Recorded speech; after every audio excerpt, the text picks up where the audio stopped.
નમસ્કાર વિદ્યાર્થી મિત્રો, આજે આપણે ધોરણ 6નો વિષય વિજ્ઞાનના એકમ આપણી આસપાસની હવાના સ્વ અધ્યયન પોથીના સોલ્યુશન વિશે ચર્ચા કરીશું, જેની અંદર ખાલી જગ્યા પૂરો.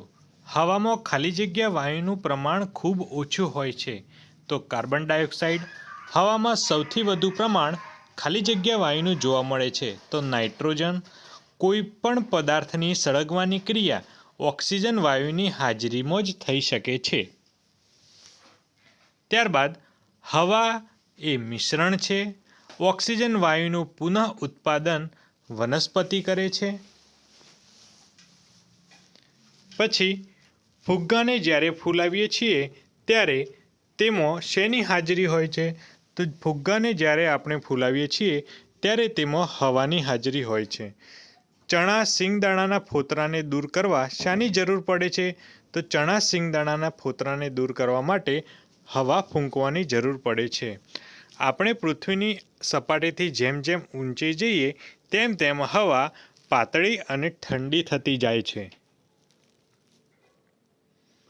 પછી મીણબત્તી સળગાવવા માટે કયા વાયુની હાજરી અનિવાર્ય છે? તો મીણબત્તી સળગાવવા માટે ઓક્સિજન વાયુની હાજરી અનિવાર્ય છે. સજીવો શ્વસનની ક્રિયામાં કયો વાયુ લે છે? તો ઓક્સિજન વાયુ લે છે અને કાર્બન ડાયોક્સાઇડ વાયુ બહાર કાઢે છે. હવાના ગતિમાન સ્વરૂપને શું કહેવાય?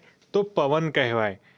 પાણી ભરેલી ડોલમાં પારદર્શક ખાલી ગ્લાસને ઊંધો કરી ડૂબાડવામાં આવે ત્યારે શું થાય છે? તો ખાલી ગ્લાસમાં હવા હોવાને લીધે પાણી ગ્લાસમાં દાખલ થઈ શકતું નથી, કારણ કે હવાને બહાર નીકળવાની જગ્યા હોતી નથી.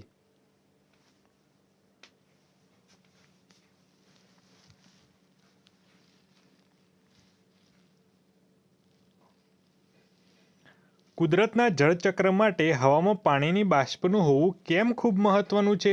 તો કુદરતના જળચક્ર માટે હવામાં પાણીની બાષ્પનું હોવું ખૂબ મહત્વનું છે, કારણ કે જ્યારે હવા ઠંડી સપાટીના સંપર્કમાં આવે છે ત્યારે તેનું સંઘનન એટલે કે ઘનીભવન થાય છે અને હવા ઠંડી હોવાથી પદાર્થની સપાટી પર તેના ટીપાં દેખાય છે. માટે કુદરતના જળચક્ર માટે હવામાં પાણીની બાષ્પનું હોવું ખૂબ જ મહત્વનું છે. હવાના ગુણધર્મો. તો હવા જગ્યા રોકે છે, એ પારદર્શક છે, એનો કોઈ રંગ નથી એટલે કે રંગવિહીન છે અને એને આરપાર જોઈ શકાય છે. પછી ખૂબ ભીડવાળી બંધ જગ્યાએ પણ આપણે જઈએ છીએ ત્યારે ઘોંઘાટ અને શ્વાસ લેવામાં તકલીફ પડે છે, એટલે કે દમ ઘૂંટાય છે. પછી પાણીમાં આશરે 4% જેટલો ઓક્સિજન દ્રવ્ય થતો હોય છે, જેના કારણે તેનો ઉપયોગ જળચર પ્રાણીઓ શ્વસનમાં કરે છે.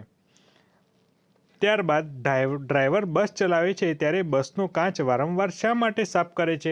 તો બસના કાચ પર શિયાળાની ઠંડી ઋતુમાં વાતાવરણના ભેજના કણો ઠરવાથી કાચ પર આવતા રોડ પર અસ્પષ્ટ દેખાય છે, તેથી ડ્રાઈવર વારંવાર કાચ સાફ કરે છે. વનસ્પતિ અને પ્રાણીઓ શા માટે એકબીજા પર અવલંબન દર્શાવે છે? તો વાતાવરણમાં કાર્બન ડાયોક્સાઇડનો ઉપયોગ વનસ્પતિ પ્રકાશ સંશ્લેષણમાં કરે છે અને ઓક્સિજન વાયુ મુક્ત કરે છે. આ ઓક્સિજન વાયુનો ઉપયોગ પ્રાણીઓ શ્વાસમાં કરે છે અને કાર્બન ડાયોક્સાઇડ વાયુ મુક્ત કરે છે, જે વનસ્પતિનો ઉપયોગ કરે છે. ત્યારબાદ પ્લાસ્ટિકની ખાલી થેલીનું ખુલ્લા ભાગ તરફથી ઘડી કરતા જઈએ જેમ જેમ ઘડી નાની થતી જાય તેમ તેમ દબાવતા શું અનુભવ થાય છે? તો પ્લાસ્ટિકની થેલી અંદરની હવા બહાર નીકળે છે. હવાને શા માટે મિશ્રણ કહેવામાં આવે છે? તો હવાના બંધારણમાં નાઇટ્રોજન, ઓક્સિજન, કાર્બન ડાયોક્સાઇડ તથા અન્ય વાયુઓ રહેલા હોય છે. આ ઉપરાંત રજકણો હોય છે, તેથી હવાને મિશ્રણ કહેવામાં આવે છે. હવામાં 78% નાઇટ્રોજન છે, તેની જગ્યાએ 78% ઓક્સિજન હોય તો શું થાય? તો નાઇટ્રોજન એ નિષ્ક્રિય વાયુ છે અને ઓક્સિજન એ કોઈપણ પદાર્થને સળગવામાં મદદ કરે છે, તેથી આગ ઓલવવામાં મુશ્કેલી ઊભી થાય. ભારે વરસાદ દરમિયાન અળસિયા શા માટે જમીનની બહાર આવે છે? તો જમીનમાં પાણી ભરાતા શ્વસન માટે જમીનની બહાર નીકળે છે અને અળસિયા ચામડી દ્વારા શ્વસન કરે છે. પછી વૈજ્ઞાનિક કારણ આપો. મોટા શહેરોમાં ફેક્ટરીઓમાં ઊંચી ચીમનીઓ મૂકવામાં આવે છે. શા માટે? તો ફેક્ટરીમાં ઉત્પન્ન થતા ધુમાડા, દૂષિત વાયુઓ, રાસાયણિક પદાર્થો, રજકણો વગેરે ઊંચી ચીમની દ્વારા ઊંચે હવામાં મુક્ત કરવામાં આવે છે, જેથી દૂષિત કણો ઉપર રહેવાથી આપણને શ્વસનમાં જતા અટકે છે. જેથી મોટા શહેરોમાં ફેક્ટરીઓમાં ઊંચી ચીમનીઓ મૂકવામાં આવે છે.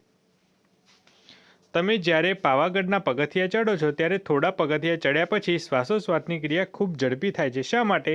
કારણ કે આપણે જેમ જેમ ઉપર જતા જઈએ તેમ આપણા શરીરમાં લોહીનું પરિભ્રમણ વધે છે, તેથી હૃદયમાં ધબકારા વધે છે અને શ્વાસોશ્વાસની ક્રિયા ઝડપી થાય છે.